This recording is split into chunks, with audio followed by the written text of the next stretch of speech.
We are at a very dangerous, what do you call it? I agree with you that it is dangerous. Is that what they agreed on in Abuja this morning? So is that the meeting, the photograph of the meeting? Yeah, this is the meeting. Where's Nana Akufo-Addo? There he is. Yeah. And technically, Nigeria was represented, actually. Why? By the foreign minister of the deposed government. They invited him? Yeah. So he was there too? Where's he? Where he is. Okay, but where is he in the photograph? I think he should be... He's in glasses, spectacle. I think it's this one. Yeah. So technically, the deposed government was there, and then the communique, this is the summary of the communique they released. They reiterated their support for Bazoum, and they condemned the attempted coup. So they still haven't recognized the coup. So they were condemned. And called it attempted? Attempted coup. They still further condemn his condition of detention, as in Bazoum. And they resolved to what they use force in ending the crisis. All options on the table, without excluding force.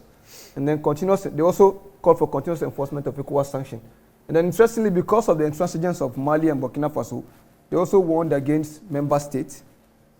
They also warned against member states hindering, the attempt to resolve the crisis.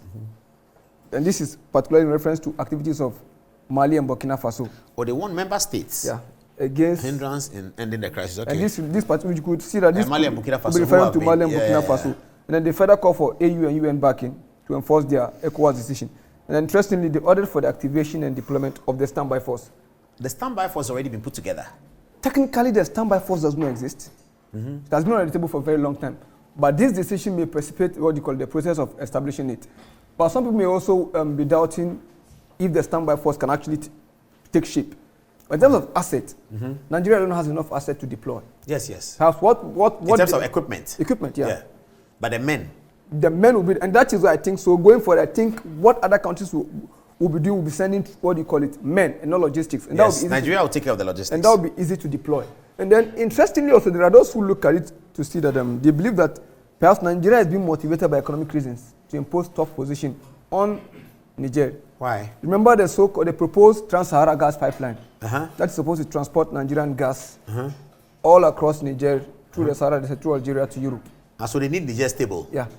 Okay. And that is what is fueling, But then, interestingly too, we also have some team of Nigerian politicians who issued an appeal to against the force. No, they issued an appeal for lifting of the sanctions because I think the sanctions have taken, they're really biting. Yeah, the electricity one alone. Is and then Ivory Coast also banned both import and exportation. To Niger? Import and export to Niger. But Ghana is going to suffer high prices in onion. Yeah, that's another issue. We'll probably suffer high prices. But I think another thing, that could be another factor, but Nigeria probably produce a lot of onions. So we don't know if Nigeria's produce will be able to fill the gap. It's unlikely. Nigeria itself has a huge population. Yeah. And then because of the insecurity in Boko Haram, some of the lands are not accessible. So output has drastically dropped. And interestingly too, we need to look at the situation whereby there's a call for rebellion within minorities in Niger. And this call is being led by the former minister and the ex-rebel leader. Call against who? No, there was this process Bazoum initiated with ex-rebels to end the civil war, the Tuareg revolt. Yes. So he brought some of them into government. And people believe that might have angered the military.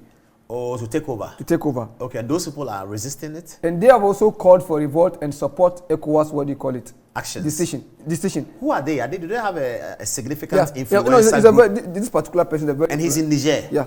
And he made this statement in Niger? In Niger. And the junta is not arresting him? Well, you see, it depends on, because he's from the part of the country where he has a lot of support. Oh, so going there is difficult? And as a former rebel leader, it is easy to activate the group he disbanded. Absolutely, yes. And we are now at a point where we have popular legitimacy against armed, resistance. Because he's calling for armed resistance against the junta. But then the junta... And we're assuming the junta has popular legitimacy. Has popular legitimacy. Yes. And then, again, this is what we have now. The coastal states calling for, armed intervention. As against the states in the Sahel calling for resistance. So, we don't know how will it end by... Okay, so within today's Thursday, what do you anticipate will happen by next week Thursday? Well, I hope diplomacy succeed. Is diplomacy still going on? Well, it failed severally because... But is there a next diplomatic step that has been announced? Is there a visit to Niger? Informal channels could be used. You know, when the Nigerian government sent Sultan of Sokoto with Absalam Abubakar, the military government refused to meet them. But Sanusi went on his own accord and he met members of the junta. So I think if informal actors are brought on board through their influence, we could have some breakthrough.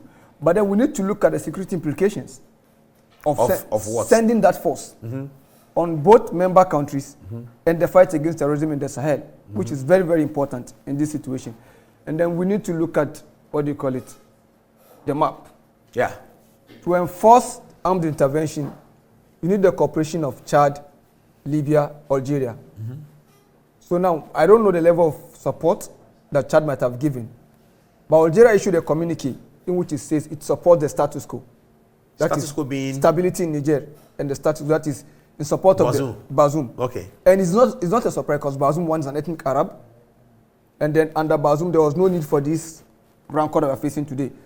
But then, okay, so Algeria is a strong country. Yeah, but I think for Algeria's concern, one is the fight against terrorism. You know, in the 1990s, we had this pan-Tuareg revolt that spanned between Mali and Niger, and it created a lot of refugees going to Algeria.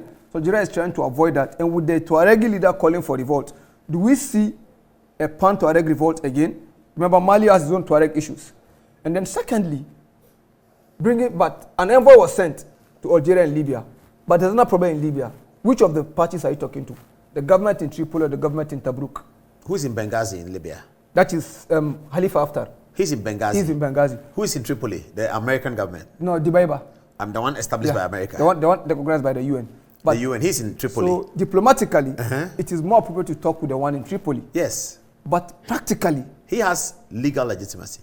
But practically, you need Haftar, not these people. Why? Because he controls the stretch of land that connects the geographic situation. And the question is, he been in alliance with Russia, UAE, and Saudi Arabia as against the government that is being backed by the West. He will back the Niger. So we need to look at... He will back the action in Niger. So when the envoy was sent to Libya, did he meet both sides of the Libyan divide? This envoy was from UN? No, Nigeria sent Babagana Kinigbe to Libya. For Algeria and Libya. But the question is, when he met the Libyan regime, did he meet the government in Tobruk or the government in... Because whatever the government in Tripoli agrees to... What press release did they bring out relating to Libya? That was when Algeria released, their communique. The statement you just referred But to. then for Libya, I've not been able to see any, but I don't know, it might stem from the division. But practically speaking, we need to deal with the Khalifa after. But diplomatically, you need to deal. But then the fight against terrorism is another issue. You know, there was this recent display of force by IS. In Islamic, Africa? In West Africa particularly. No, there was this... they call themselves IS? Yeah, Islamic State West African Province. Where are they based? They are based across Mali, Burkina Faso. And this is them? Yeah. With this equipment? Yeah. But you see, that was because this was a show of force. Secondly, their leader was killed in Syria, and a new leader was appointed. Or they were swearing allegiance to the new leader. But then if you're able to marshal this amount of troops openly, without the fear of the drone strike or air force strike, and it tells you there's a lot of, fight that needs to be done in terms of... Why are you anticipating they will be on this Niger crisis? Because any instability in Niger that tend to distract the attention, the focus away from the fight against these groups, tend to give them room to reorganize, recoordinate, recruit more. What is the objective, the ISIS West Africa? Well, they are trying to carve out their so-called Islamic Caliphate. But even the Islamic group fighting in the Sahel are not just one monolithic body. You have the Janim, Jamaat Nasrul Islam. When you say they are trying to carve out Islamic Caliphate, what does it mean? They want to establish an Islamic federal government in Africa? What they say, they want to establish an Islamic government across the Sahel, in areas that have been... When they say Islamic government, do they mean a government like Nigeria led by a Muslim? Or they mean a government that practices the tenets of the Quran? A government that practices the tenets of the Quran according to their understanding, because not every Muslim, majority of Muslims don't subscribe to their views. Which means dressing in a certain way, not necessarily the dressing, but cutting their head. There are amputation and the likes. Those are things that are fundamental part of... So they want a radical Islamic government established in the Sahel. Well, you see, what they are preaching, in terms of amputation for crimes, these are core part of Islamic belief. Yeah. But the method of doing it is what is disputed, because Islam lays strict condition. For example, if you accuse your wife of fornication, you're supposed to produce 4 solid witnesses. And they must all agree that they saw the penetration. If one have a doubt, that ceases to be an evidence. I have to leave it here. This is too heavy. This one is too heavy.